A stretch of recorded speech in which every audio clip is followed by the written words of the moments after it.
آج ہم بات کریں گے سورۃ جاثیہ کے بارے میں۔ جاثیہ جی یہ جو ہے قرآن کریم کی 45ویں نمبر کی صورت ہے تدوینی اعتبار سے۔ جی ماشاء نزول کے اعتبار سے اس کا 65واں نمبر ہے۔ اچھا اس سے پہلے 64 صورتیں اتر چکی تھیں، جی یہ پھر 65 نمبر پہ جی پھر یہ صورت اتری ہے۔ لیکن تدوینی کا مطلب ہے کتابت میں جو لکھی میں گئی ہے 45ویں 45واں نمبر ہے اس کا، کیونکہ نبی کریم صلی اللہ علیہ وسلم کو اللہ تبارک و تعالیٰ بتلا دیا کرتے تھے کہ اس صورت کو کہاں رکھنا ہے، اس آیت کو کہاں رکھنا ہے، اچھا اس لیے اسی اعتبار سے وہ رکھے جاتے تھے۔ جی جی تو لہٰذا اس کی تدوین اور اس کی نزول دونوں اللہ کی طرف سے ہیں۔ ماشاء اللہ واہ واہ تو یہ 45واں نمبر اس کا تدوینی اعتبار سے۔ جی جاسیہ کا معنی ہوتا ہے گھٹنوں کے بل بیٹھنا، جیسے تشہد میں بیٹھتے ہیں۔ جی ہاں تو یہ اصل میں منظر کشی اللہ نے کی ہے اہل جہنم کی، کہ کل روز قیامت میں اہل جہنم اللہ کی ہیبت و جلال اور جہنم کے عذاب اور اپنی معصیت کا خیال لا کے جی ان پر ایسا دہشت آری ہوگی کہ وہ کھڑے نہیں ہو پائیں گے اور گھٹنوں کے بل گر جائیں گے، اور وہ منظر کشی کی ہے کہ اتنا ان پہ دہشت اور خوف طاری ہوگا کہ ظاہر دنیا میں جو کچھ کیا اب اس کا بدلہ یہاں ملنے والا ہے، جی تو اس خوف میں بیٹھیں گے، تو اس کو جاسیہ کہتے ہیں۔ جاسیہ تو اس کا نام جاسیہ ہے، سا کے ساتھ، سین کے ساتھ نہیں، سا کے ساتھ جاسیہ۔ جی تو یہ صورت ہے، اور اس میں جو ہے یہ مکی صورت ہے، اور اس میں 37 آیات ہیں، 37۔ اچھا چھوٹی صورت ہوئی نا؟ چھوٹی صورت ہے جی اور عجیب و غریب اس میں مضامین ہیں۔ اس میں نسیان اعظم کا ذکر ہے، نسیان بھول جانا۔ تو گویا کہ اس میں ایک نسیان اعظم کا ذکر ہے، ایک وہ نسیان جو مخلوق کی طرف سے اللہ کے بارے میں ہوا، ایک وہ نسیان ہوگا جو خالق کا نسیان کل روز قیامت میں ظاہر ہوگا، یعنی وہ مخلوق خدا جنہوں نے دنیا میں رہ کے دنیا کے بنانے والے کو بھلا دیا جی اور اللہ کا خیال نہ رکھا، اور اللہ کی جو ہے کہ کلام کا استہزاء کیا، اللہ کے نبیوں کا مذاق اڑایا، جی اور اپنے معصیت گناہ کی دلدل کے اندر پھنسے رہے، جی اور کفر و شرک کی گندگی کے اندر جو آلودہ رہے یہ لوگ، اور خدا کو بھلا بیٹھے۔ جی تو ظاہر دنیا میں انسان چھوٹی موٹی بہت چیزیں بھولتا ہے، جی لیکن یہ بہت بڑی بھول ہے کہ مملوک اپنے مالک کو بھول جائے، بالکل مرزوق اپنے رازق کو یاد نہ رکھے، یہ کیسے مخلوق اپنے خالق کا پتہ نہ ڈھونڈے، تو یہ نسیان بہت بڑا نسیان ہے۔ تو یہ وہ نسیان اعظم جس کا جو اثر ظاہر ہوگا کل روز قیامت میں، کہ اللہ تبارک و تعالی اس کے بدلے میں اپنا نسیان ظاہر کریں گے اور کہیں گے وقیل الیوم ننساکم،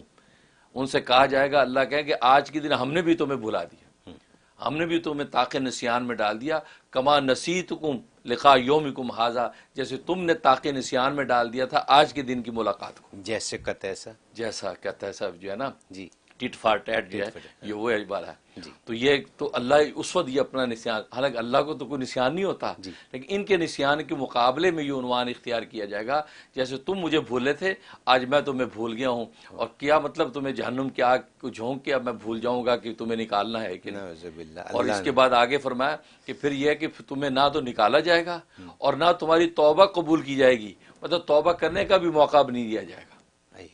یہ گویا کہ زمین کے اوپر جب ہیں توبہ کرنے کا بھی موقع ہے اور خدا کو پکارنے یاد کرنے کے بھی موقع ہے، لیکن جب یہ موقع نکل گیا تو اللہ فرماتے پھر نہ تو تمہیں نکالا جائے گا اس جہنم سے، اور نہ تمہیں توبہ قبول کرنے کا موقع دیا جائے گا۔ یہ وہ نسیان ہے، اس کو نسیان اعظم کہا جاتا ہے کہ دنیا کا نسیان اس کا بدلہ آخرت میں اس طرح ظاہر ہوگا۔ واہ، تو حضرت آج ہی کا دن ہے، آج بالکل یہی ہے ہمارے پاس آج ہی کا دن ہے توبہ کرنے کے لیے۔ توبہ کرنے کے لیے بالکل، پتہ نہیں اللہ کو کون سی بات پسند آ جائے، بات پسند آ جائے، کس آداب پہ اللہ راضی ہو جائے۔ جی جی تو اور پھر یہ ہے کہ اس میں صداقت قرآن کا دعویٰ ہے کہ قرآن کریم ایک سچی اور صادق کتاب ہے۔ جی ظاہر ہے کہ قرآن پر جب ایمان آئے گا تو جو ہے وہ پیغمبر قرآن پر آٹومیٹکلی ایمان آئے گا، کیونکہ قرآن کو مانے گا تو قرآن تو نبی کو ماننے کی بات کر رہا ہے، کیونکہ ایک علمی قرآن ایک عملی قرآن۔ جی تو علمی قرآن آپ دو گتوں والے قرآن سے حاصل کریں، جی اب عمل کیسے کریں؟ تو چلتے پھرتے قرآن کو دیکھیں، کیسے وہ چلتے ہیں ویسے چل کے دیکھیں، جیسے وہ ان کی نشست و برخاست ہے ویسے کر کے دیکھیں،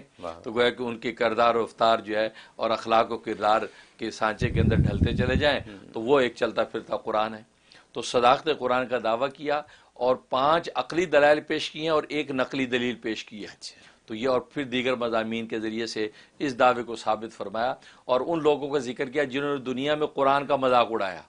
قرآن کی آیات اتری ان کا مذاق اڑایا، پیغمبر کا مذاق اڑایا، ان کو کبھی جادوگر کہا، کبھی مجنون کہا، کبھی ساحر کہا، یہ دیوانہ مجنون کہا کبھی، تو اس طرح کی انہوں نے تشریح کی اور ٹھٹھے کیے،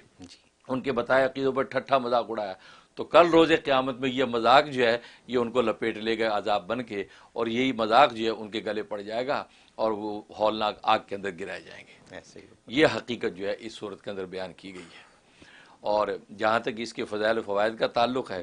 تو اس کے اندر جو ایک جو ہے بہت زبردست فائدہ ہے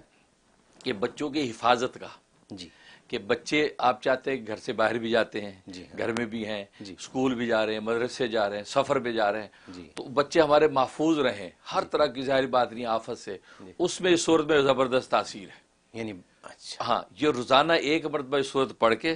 بچوں کے لیے دعا کر لیں، اگر ان پہ دم کر سکتے دم کر لیں، پانی پلا سکتے ہیں پانی پلا دیں، تو بچے جو ہے کہیں بھی ہوں گے آپ کی نگاہوں سے دور ہوں گے لیکن اللہ کی نگاہ کے اندر ہوں گے اور اللہ اپنی حفاظت کے دامن میں رکھے گا ان کو۔ بہت بڑی بات ہے، بہت بڑی بات ہے۔ اور یہ آج کل تو ماں باپ کے لیے ایسے یہ تو چاہیے، نیندیں اڑ جاتی ہیں، نیندیں اڑ جاتی بچے گھر میں نہیں ہیں، ہاسٹل میں ہیں یا دوسرے شہر میں، دوسرے شہروں میں ہیں، ورنہ آج کل لوگ بچے اسکول چھوڑ کے ایک دفعہ کو تو مطمئن ہو جاتے ہیں، یہ پتہ نہیں اسکولوں کے اندر بھی کیا ہو رہا ہے، کہاں اسکولوں میں محفوظ، یا امریکہ جیسے محفوظ اسکولوں میں بھی فائرنگ ہو جاتی ہے، بالکل محفوظ، اور یہ کیا زندہ بچے گئے اور کس حال میں آتے ہیں، تو یہ حالات ہیں۔ تو آدمی کسی وقت اطمینان نہیں رکھ سکتا، رات کو سویا اور سلایا بچوں کو، صبح کیا ہوگی یہ خدا ہی جانتا ہے۔ تو اللہ نے اس صورت میں یہ تاثیر رکھی کہ روزانہ اس کی تلاوت اس نیت سے کریں کہ میرے بچے ہر آفت سے محفوظ رہیں، کیونکہ آفت تو نگاہوں کے سامنے بھی آ سکتی ہے، کیونکہ آفتوں کو روکنے والے ہم نہیں، ایک اور ذات ہے،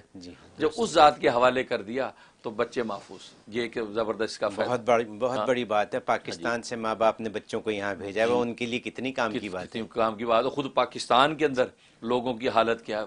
وہاں بچوں کے جو واقعات صبح شام ہم دیکھتے ہیں، تو یہ سورج جو ہے یہ عجیب حفاظت ہے۔ بہت اور دوسرا اس کے اندر یہ ہے کہ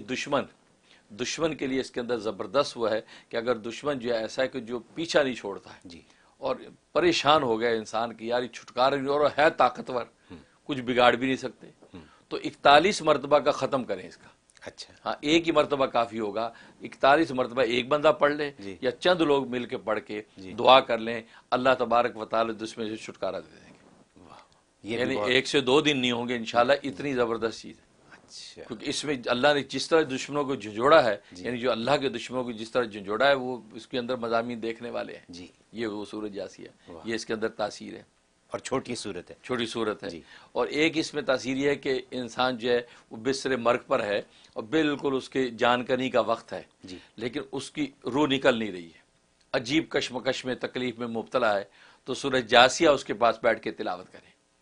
اس کے لیے سورہ یاسین بھی پڑھی جاتی ہے اور سورتیں پڑھتے ہیں، دخان بھی پڑھتے ہیں۔ سورہ جاسیہ کے اندر بھی یہ تاثیر ہے کہ وہاں بیٹھ کے جو اس کی تلاوت شروع کر دی جائے تو اللہ تبارک و تعالیٰ بہت سکون کے ساتھ جو ہے اس کی روح کو قبض کر لیتے ہیں۔ تو یہ اس کا نفع ہے، مرنا تو ہے، جی مرنا تو ہے، وہ یقینی ہے بالکل۔ تو یہ اور باقی جہاں تک خواب میں تعبیر ہے تو اس کا یہ ہے کہ اللہ تبارک و تعالیٰ اس خواب دیکھنے والے کو زہد و تقویٰ عطا فرمائیں گے اور خاشعین میں اس کو شامل کریں گے، یعنی اللہ سے ڈرنے والوں میں سے ہوگا یہ اس کو معافی ہو گئی، یہ تو معافی ہو گئی اس کی۔ اور دوسرا یہ ہے کہ اللہ تبارک و تعالیٰ اس کو جو آخرت کے عذاب سے بچائیں گے اور دنیا میں جو بھی نیکی کرے گا اس کی نیکی کو یہ اللہ قبول کریں گے، اور گناہ جس گناہ سے بھی معافی اور ندامت کرے گا اللہ اس کو معاف کرے گا۔